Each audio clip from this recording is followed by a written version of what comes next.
Hi there.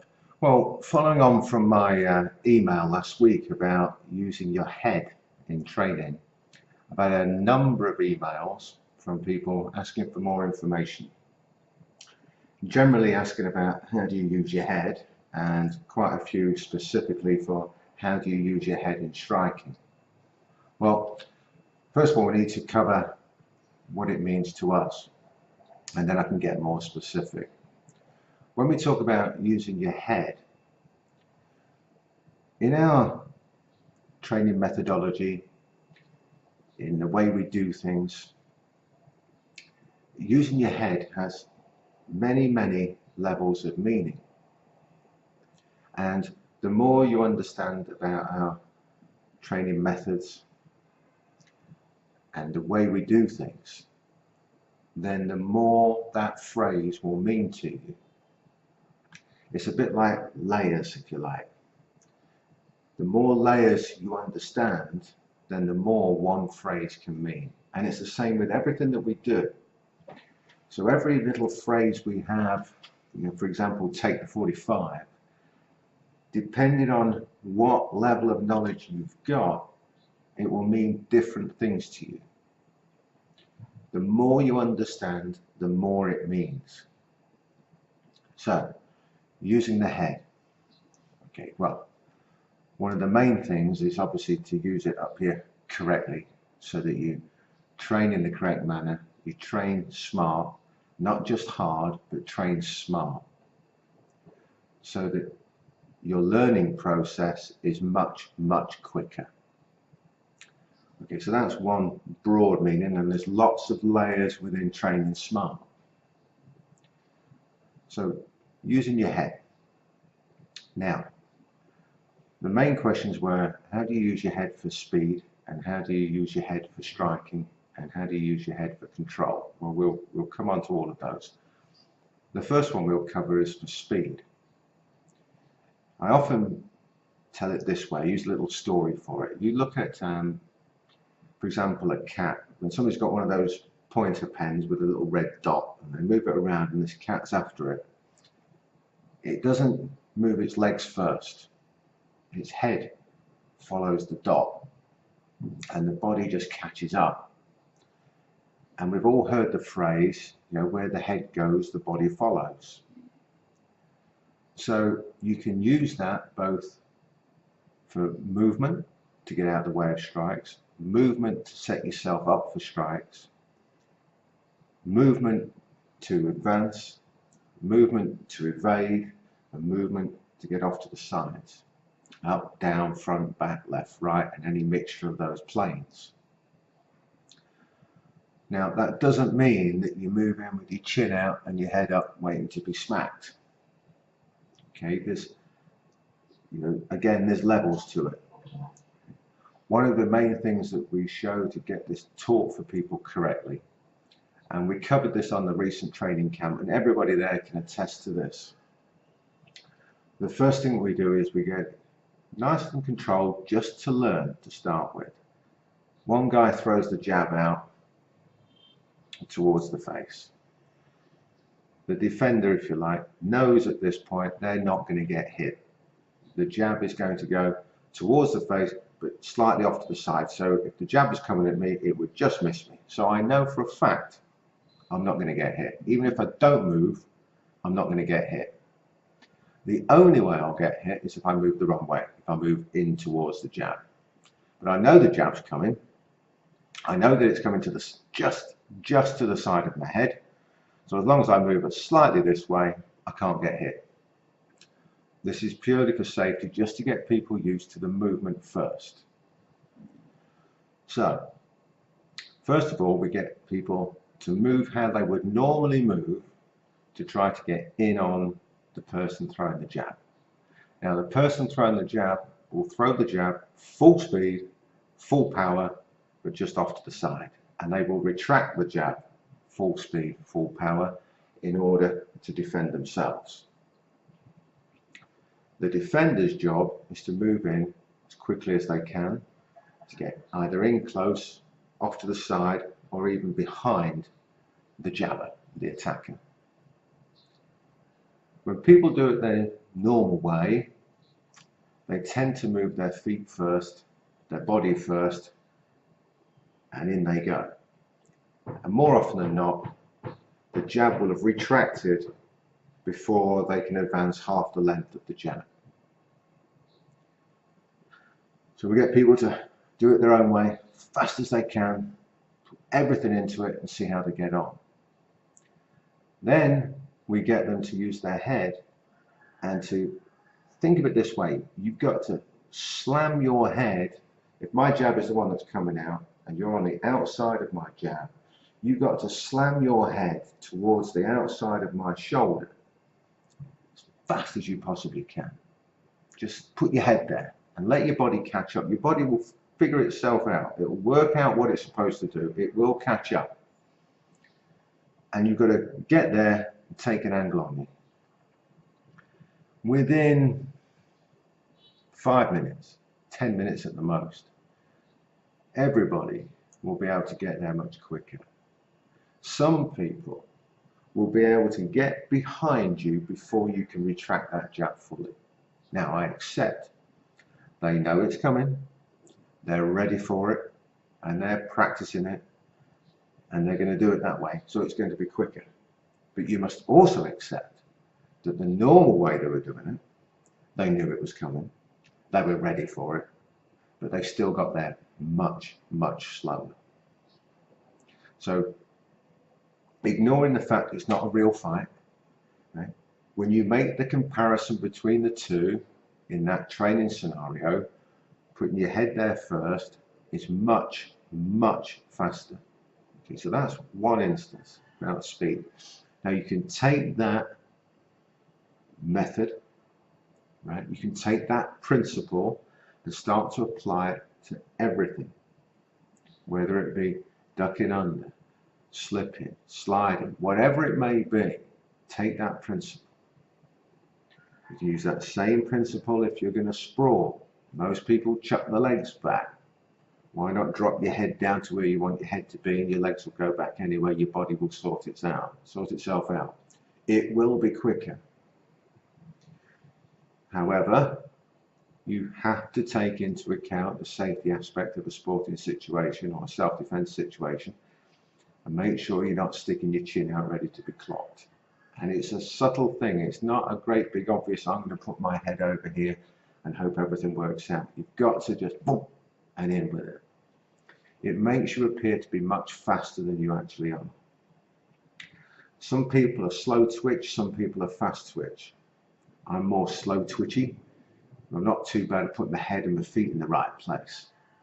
So I can appear, when we're boxing and things like that, I can appear to be much faster sometimes than people who are actually much faster than me, because of that movement of putting the head in the right place and the feet in the right place. So you can get off your strikes, your kicks, your knees, everything much faster than you might think. Okay, so that's for movement. Again, that's just one little principle which you can expand and extrapolate out and get it to work with so much.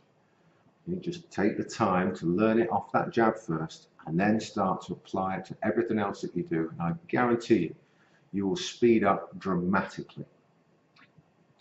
Now on to strikes. This was the big one. I think out of something like 54, 55 emails, about 40 were asking about how to use the head for striking. How does it improve power and speed? Same principle, right? Now, when we teach about power generation, we're teaching at a certain level where you have to get certain body mechanics right before you can advance it, before you can start to speed it up, before you can put it into motion in a real fight, so to speak. It's a bit like saying you've got to learn the basics. If you think of it like boxing, you've got to learn you've got to learn in the air, you've got to learn on bag, pads, whatever, before you've got to learn a little bit of gentle sparring before you can go and have a fight. Okay, there's a learning process to everything, and I make no excuse for that. So, using the head for striking, once you've got the body mechanics right, the movement right for delivering your strikes, as we teach with what we would call waveforms and things like that, Then you can start to use your head. So again, it's not a big movement of putting your head out there ready to be clocked. It's this sudden movement of the head is slight first before the body starts to go, and then the body will catch up. It will make your strikes faster. It will not diminish the power, it may even increase the power, but it will definitely increase the speed. It's subtle, and it's something that I don't advise people to try using until they've got the body mechanics right, which is why we don't teach it straight away.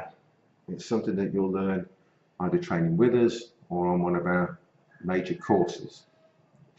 It's not something that you do straight away. When people try to do it straight away, everybody likes a shortcut. Pardon me. I'm all for shortcuts, as long as it doesn't have a detrimental effect on what you're already doing. And this is one of those times where the shortcut, it's far too easy to have a detrimental effect on what you're actually doing. So that's why we don't teach it straight away. But it's a subtle movement of the head in the direction you want to go and you want the power to go, just like the movement. Okay, so you can set that off and your strikes will increase in speed straight away without any loss of power. Now, somebody also asked about, what about with kicks? Same thing. Set your head off and everything else will follow. We used to demonstrate this for people with a jab, cross, roundhouse kick, or for karate people, kazamazuki, gakuzuki, and washigen. Okay. When you listen to people doing that, if there is an impact with it, or if they're doing it on pads, you'll normally hear like 1, 2, 3, 1, 2, 3.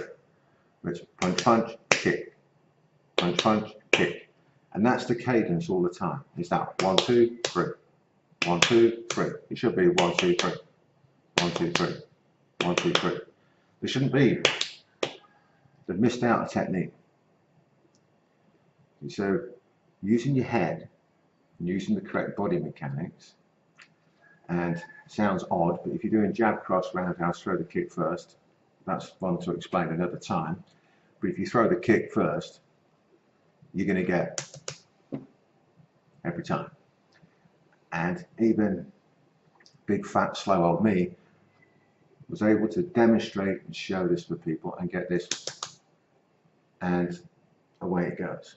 Again, the way we would get people to learn this is that the defender knows the attacker is just going to throw 1, 2, 3. Right? Punch, punch, kick. He knows it's coming, just doesn't know when, but he knows it's coming. The attacker's got to do it as fast as he can, and all the defender's got to do is just basically run backwards and see how close that roundhouse kick is to land. And he just keeps running backwards, doesn't stop, just keeps running backwards. And when you get that, the defender, unless he's just doesn't move, is so far out the way of that kick that it's never going to land. So that's just a simple defense of just running backwards. You're going to get out of the way a bit. Once you learn how to use your head and throw the kick first, which sounds odd, you're not actually throwing the kick first, but it's initiating the movement for the kick first. And you get this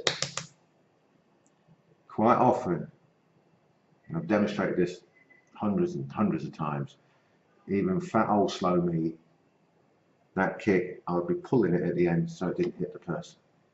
That's how much quicker you will be with it. So for you guys who are good kickers and you're fast twitch, it's going to make a huge difference for you.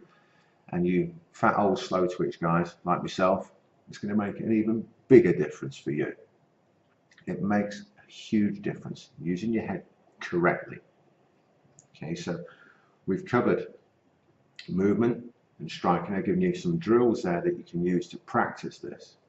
And believe you me, it makes a massive, massive difference to what you're doing. Okay. Another question that came up about 4 or 5 times out of those emails was head for control. Well, using your head for control again for us has many, many layers of meaning. But I think the meaning that people were asking about was control of opponent.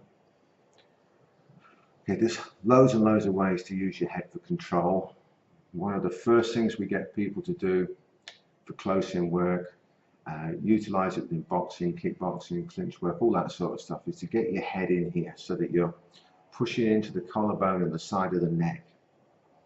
Right, so that you're pushing, if your head is here, it's pushing me this way and driving this way. And when it's on the collarbone and into the neck, it's very awkward and difficult for me to push back against it.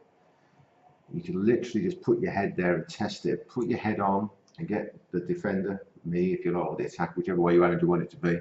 But the person, put your head here, and if I try to push against it, it's very difficult when it's up here on the collarbone. Again, just a very, very basic, simple method to test it, train it, and learn it. Is get used to doing that and seeing for yourself how it controls the opponent. Obviously, we're taking a millisecond or half a second or 3/4 second, whatever, of a fight. We're taking a micro fight, if you like, and training that one particular aspect. So we're taking what is a few, half a second, and we're taking several seconds to do it because we're learning it. And then you'll speed it up so that you can just do it in sparring and in a real fight. We always do that. We take a tiny little bit of something, expand it out so that we can understand it, train it at that one, learn it big, and then shrink it back down to real time, real speed, real power, so that we can use it real time, real speed, real power. But to go straight in at real speed, real power and everything else, very difficult to do unless you've learnt it. It's very difficult just to jump straight in. If you're particularly gifted, you might be able to. But some of us aren't that gifted, so we have to take longer to do it, learn it over that extended period of time, over that 2 or 3 seconds instead of quarter, half a second. Learn it over that, and then we'll gradually shrink it down as we get more proficient until we can do it full speed, full power, real time. And that little method there I've explained about bigger, making it smaller, is what we use for everything. Anyway, hope you've enjoyed this. Leave your comments below, good, bad, indifferent, whatever you like. And thanks again.